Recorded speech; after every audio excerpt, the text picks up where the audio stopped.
Hello everyone, today we're going to be taking a look at a few changes that Alpha Capital Group made to their swing account type in early May of 2025 that, in my opinion, makes it a lot harder for the trader to take a payout.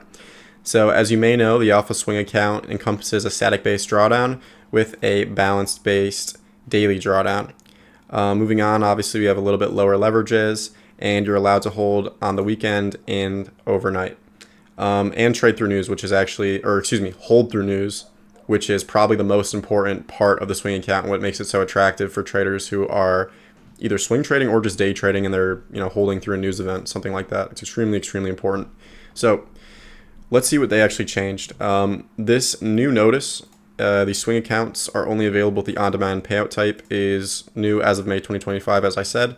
And what that encompasses is that you must now adhere to the 40% best day rule, and to withdraw, you must have 2% gross profits in the account. Basically, if you have a 100K account, you need $2,000 to withdraw before you can make that withdrawal. The 40% day rule is a little bit interesting. It's a little bit complicated, especially for taking a payout. So basically, how you calculate this is, let's say your first day trading in the period, you make $1,000. You multiply that by 2.5 because that would be that initial 40%, and that means that to withdraw, if your highest paid day is 1,000, you must make 2,500 before you are able to withdraw, and you must not go over that $1,000 once again. So here's a few examples here, kind of showing the math that they use to find this. They have that generation of $1,200 in one day, and then you continue trading. You cannot pass the $1,200 mark, and you must then also make 3,000 total profits after making that highest day of 1,200. Let's hop on over into some other real-world examples, and you can see how this gets a little bit tricky. Before we take a look at the examples, though, guys, I do have a bit of experience with Alpha Capital. I have over $22,000 in payouts with them, and my first payout with Alpha Capital was in August of 2024. So with that in mind, let's take a look at a few examples of what I would consider a consistent trader with a win rate around 50 to 60%. So as you can see, this trader is taking positions that result in roughly the same. There's a bit of deviation, but the P&L, either win or loss, is relatively similar, with their best day being 600, and in this 8 trade period, they make $1,200 total. Now, 600, is 40% of 1,500, meaning that for this specific trade or this specific trader, they're actually unable to withdraw at this point. They need to make another $300. Now, see, they've taken 8 trades in this period, which, in my opinion, for a single payout period is quite high, especially if you're a swing trader. Think of this, for example. Each trade may take you 1 day up to a week. For certain swing traders, it may take them 2 weeks or even longer. So the amount required for a single payout now is extremely high. We used to be able to take a payout after you'd made some profit, withdraw it as long as it was over the minimum withdrawal amount. So this makes it extremely difficult to take a payout, in my opinion. What's a realistic profit target for you?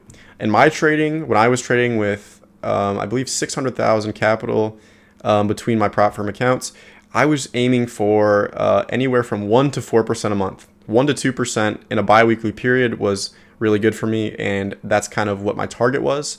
Obviously, online, you'll see a lot of gurus making 10% a month, 100% a month, whatever. It's unrealistic, guys. If you can make 2% a month, you're beating the market substantially. So realistically speaking, when they make you get to a 2% account minimum to withdraw, and you have to make all this profit, that corresponds with the 40% rule, it makes it extremely difficult. Because not only are we not at the 40% rule, but we're also not even at 2% for this account. Well, this is just one example. So obviously in this trader's case, he's going to need to keep on trading to get to that withdrawal limit. And honestly, it's quite challenging.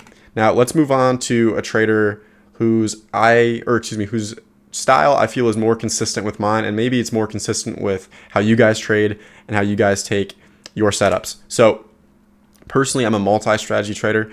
I mainly stick to swing trading, but there are times where I'll use higher risk to reward trades that I risk less money on to make a greater return. Now, in this example, I've highlighted 4 higher risk to reward trades. We have 3 losers and 1 winner.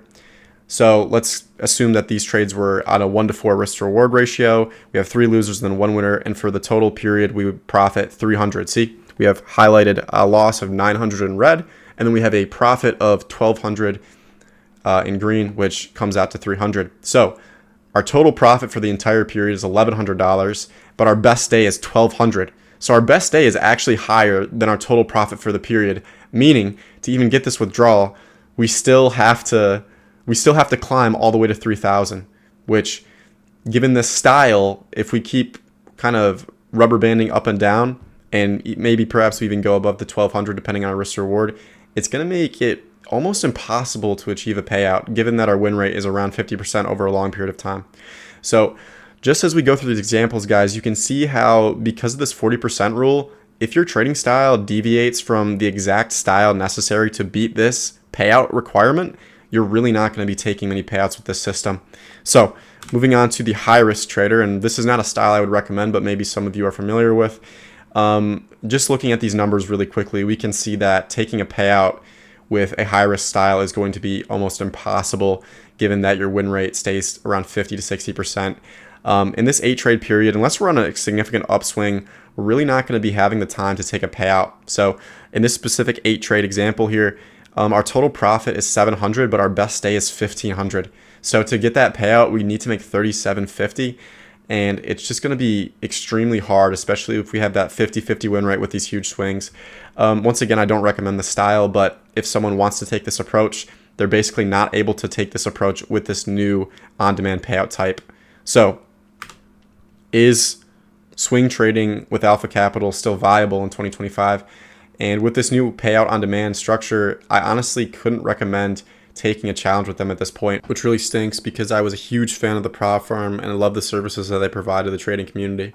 I don't think that payouts are going to be denied or anything like that. Obviously, if you follow the rules, they will pay you out, but just getting to that payout is going to be so much harder now. I know that they're still paying out. I've been keeping tabs on the company, so payouts are still coming out, but just getting to that payout now with the swing account is going to be much more difficult. So let me know what you guys think in the comments down below. Are you guys going to be still trying Alpha Capital Group or looking for other prop firms that don't have this new 40% rule? And we're honestly seeing this 40% consistency rule implemented in other firms. So will the prop firm industry adopt this 40% rule to maintain profitability? I hope not, but we'll see what happens, guys. Thanks for watching, and I'll catch you guys in the next video.